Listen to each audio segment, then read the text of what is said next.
Assalamualaikum warahmatullahi wabarakatuh. Perkenalkan, nama saya Irsan Rahman, SH, MH, CLMP. Saya selaku dosen tetap Fakultas Hukum Universitas 19 November Kolaka.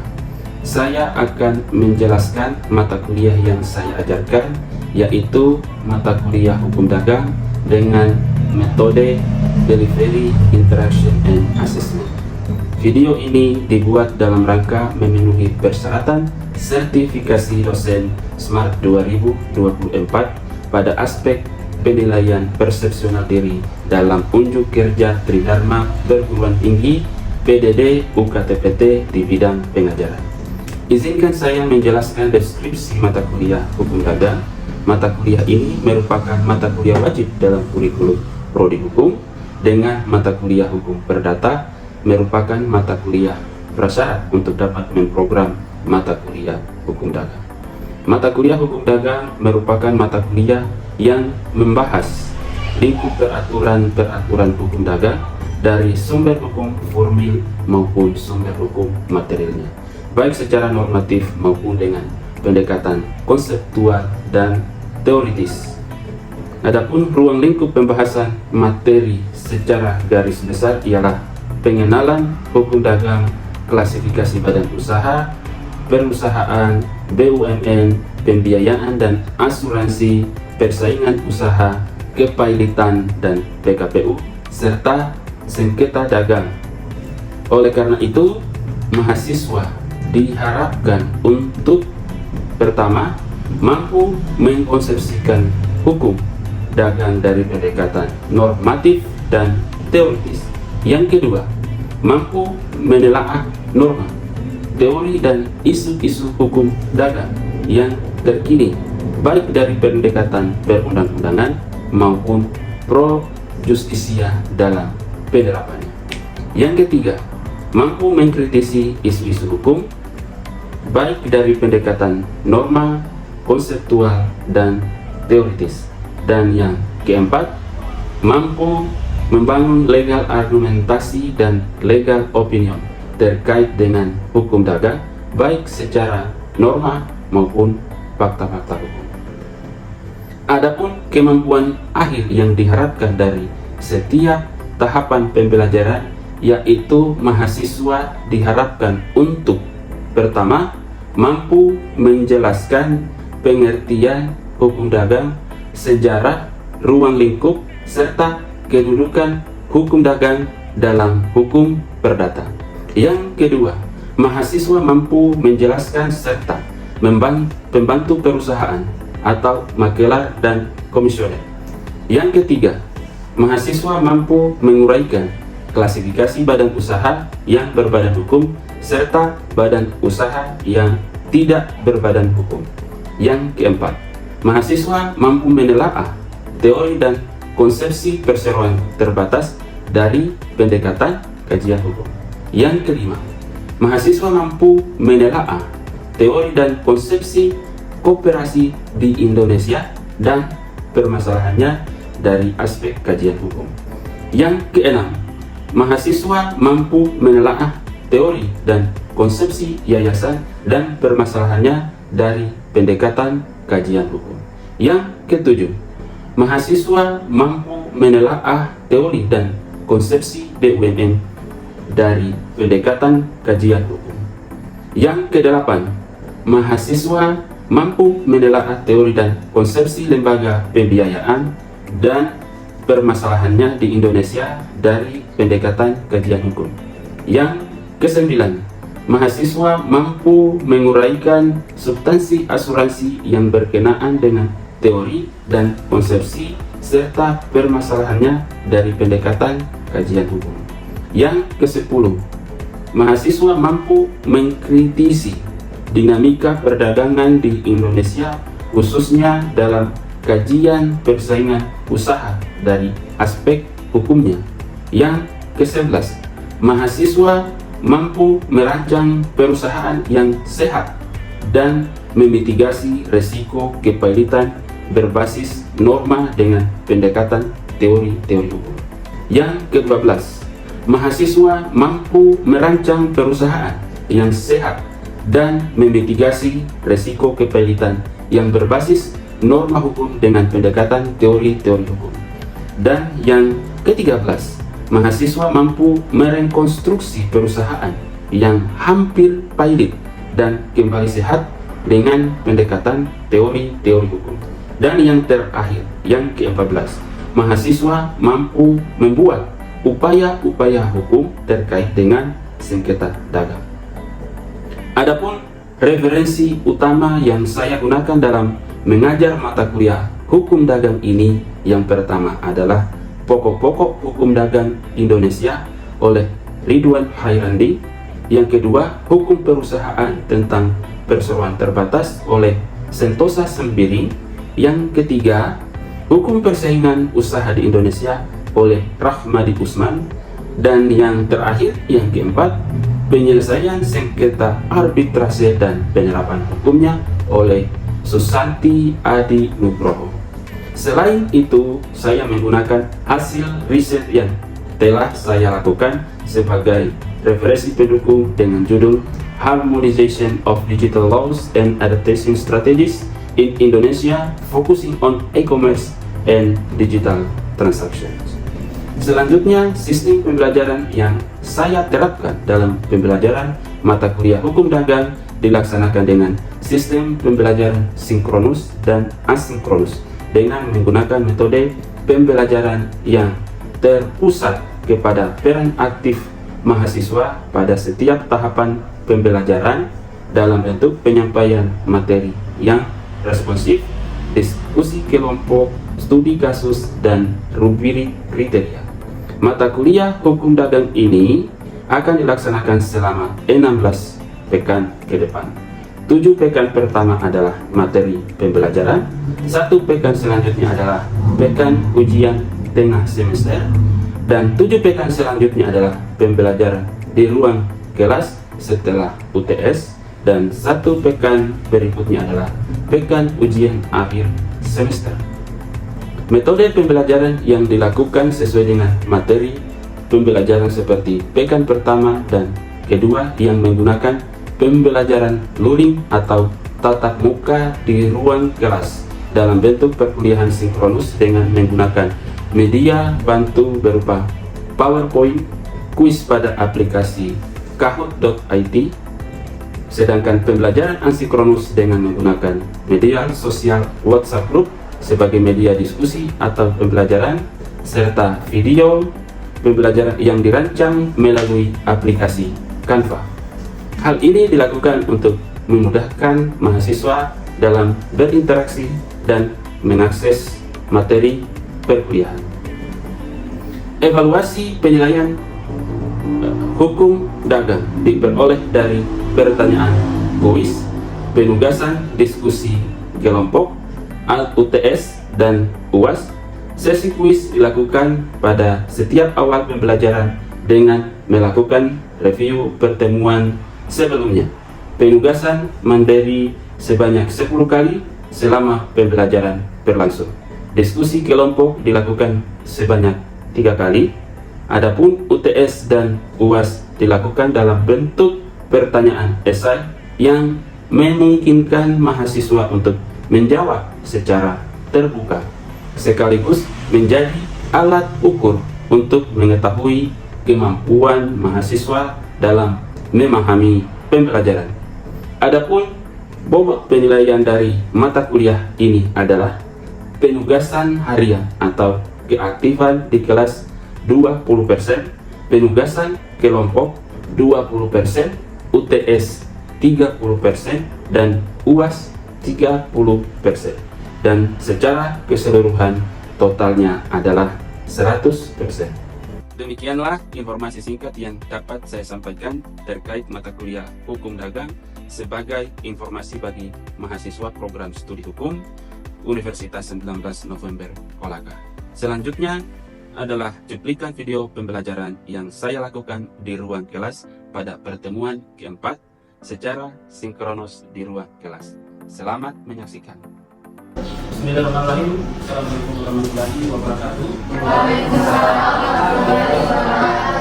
Selamat siang. Selamat siang.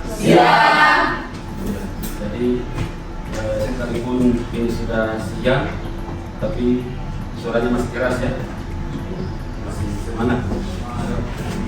Jadi pertemuan pada minggu ini materinya adalah bentuk usaha yang berbadan hukum, dan saya akan membawakan materi tersebut ya.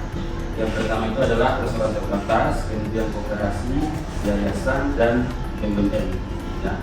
Namun sebelum kita membahas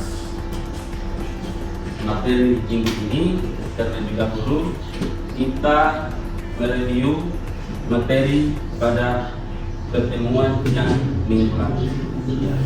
Nah, pertemuan yang minggu lalu apakah masih Anda ingat? Masih ya? Apa itu?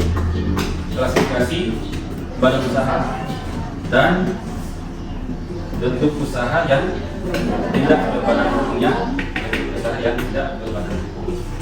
Oleh karena itu, saya mereview pertemuan minggu lalu dengan kuis ya. Oke, sekarang kita masuk pada materi hari ini. Namun sebelum kita bahas, mari kita berdoa. Mudah-mudahan Tuhan yang Maha Kuasa memberikan keberkahan dalam hidup kita. Berdoa dimulai.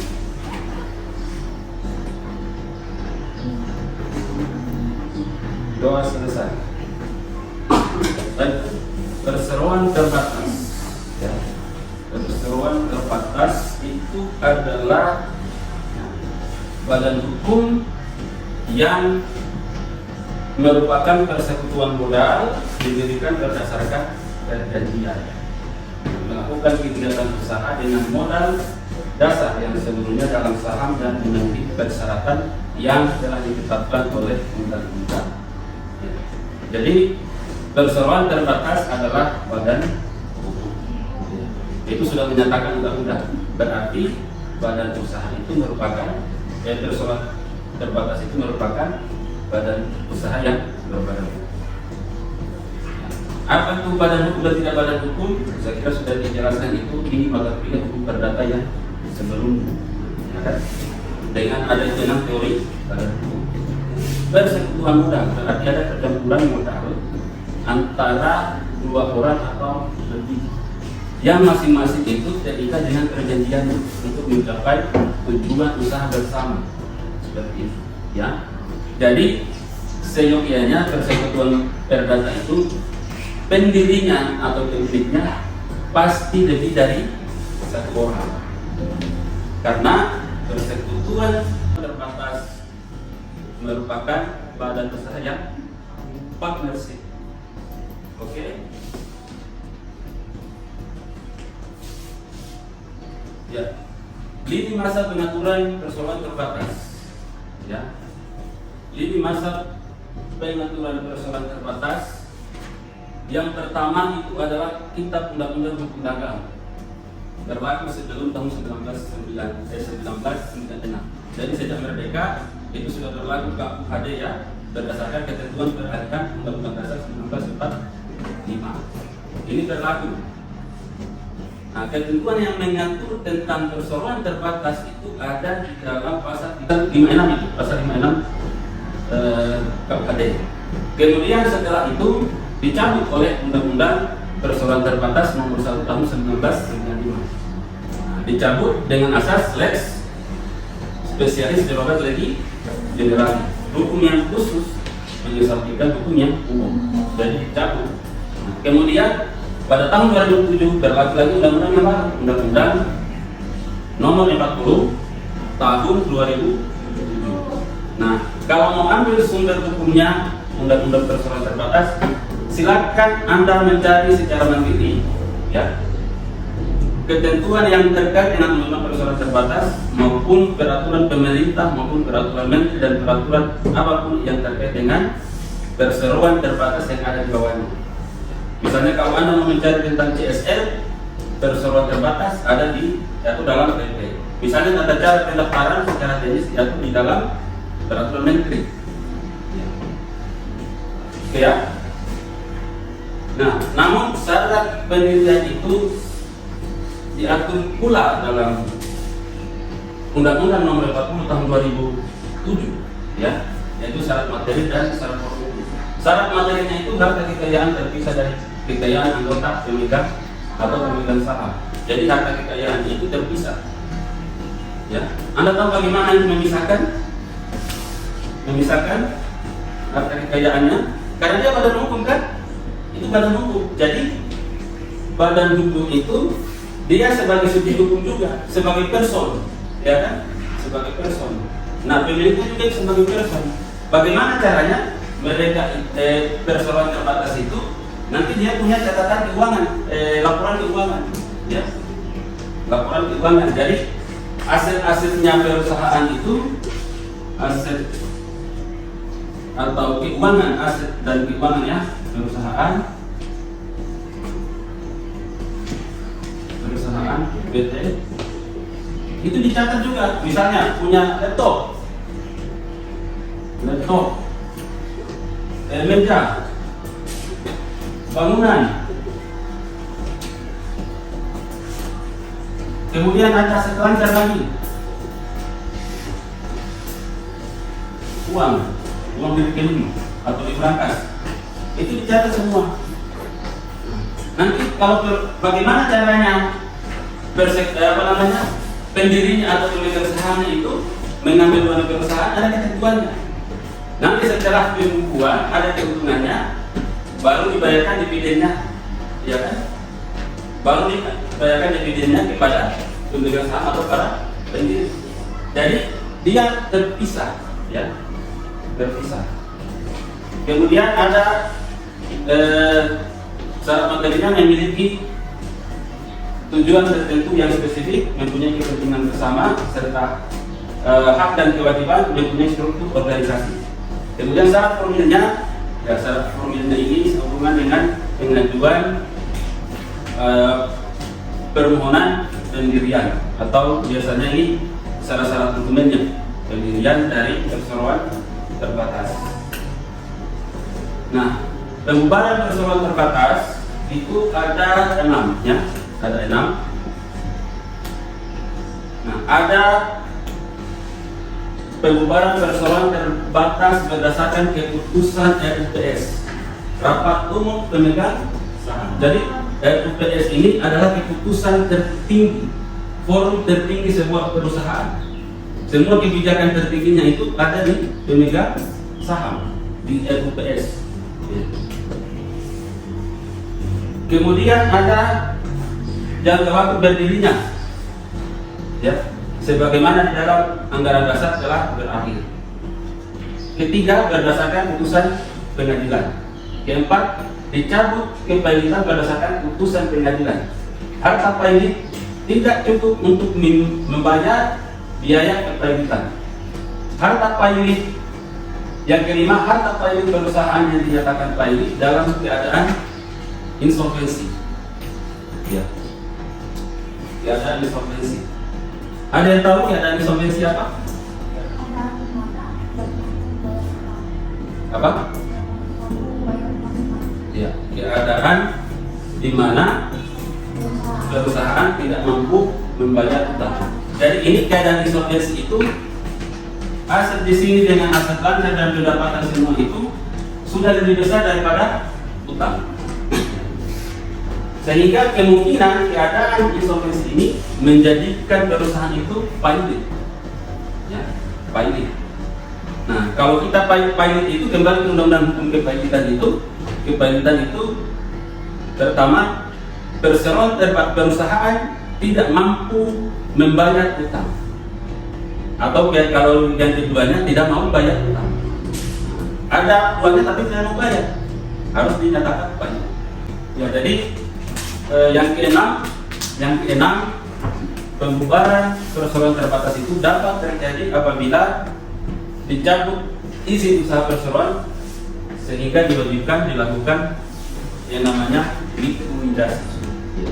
Dicabut izinnya, kemudian diadakan yang namanya likuidasi. Likuidasi itu biasanya apa namanya?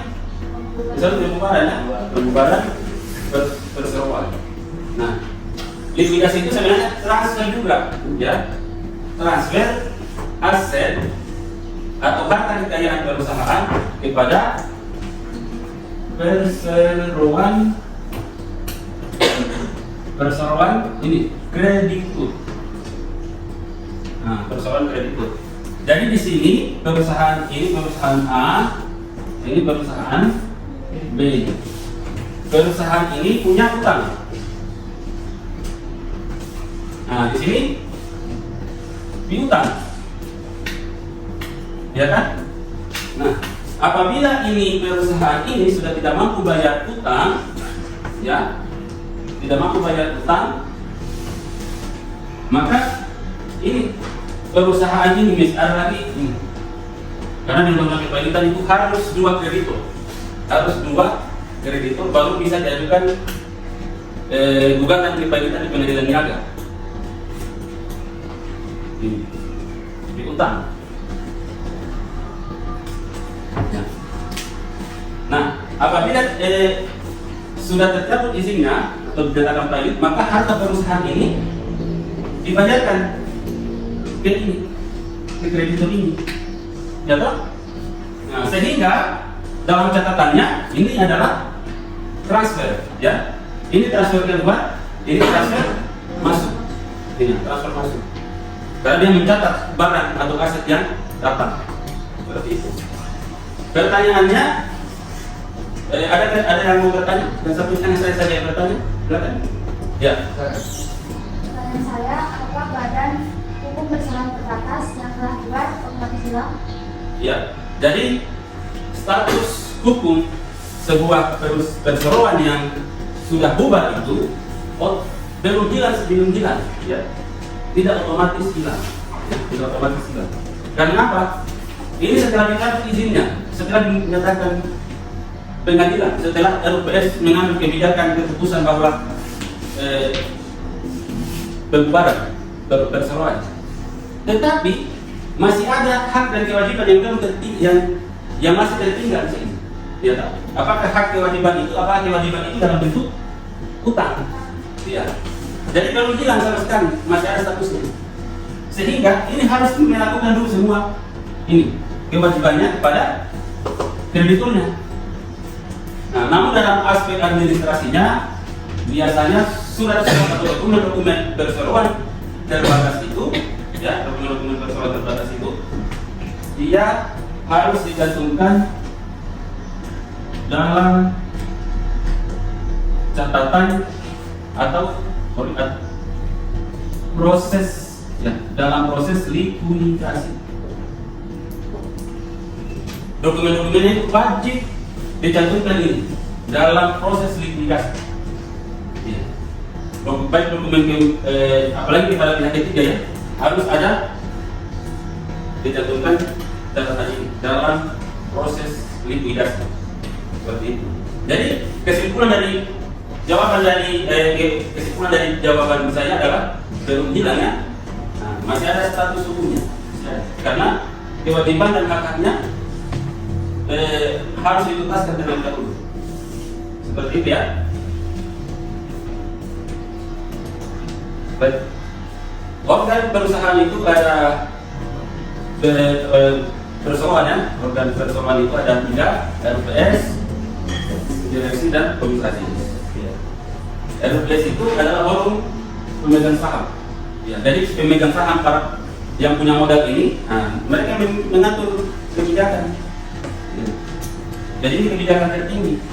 Direksi ini adalah orang atau organ yang menjalankan perusahaan. Nah, seperti itu. Jadi RPS membuat kebijakan, mengatur. Nah, inilah direksi, direktur itu, manajer itu. Kemudian komisaris itu adalah pengawas. Ya, toh? Pengawas. Nah, ini direksi dan komisaris itu bertanggung jawab kepada RUPS. Nah, itu bertanggung jawab kepada RUPS. Nah, karena ini yang punya perusahaan itu pemegang saham. Seperti itu, ya. Ada pertanyaan?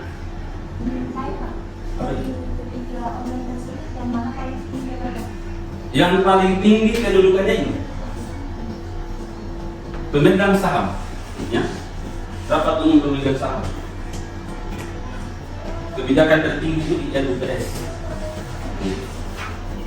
Bahkan sampai kebubaran perusahaan di RUPS, kalau direksi tidak bisa. Direktur utama itu tidak bisa membubarkan perusahaan. Ada lagi? Ya.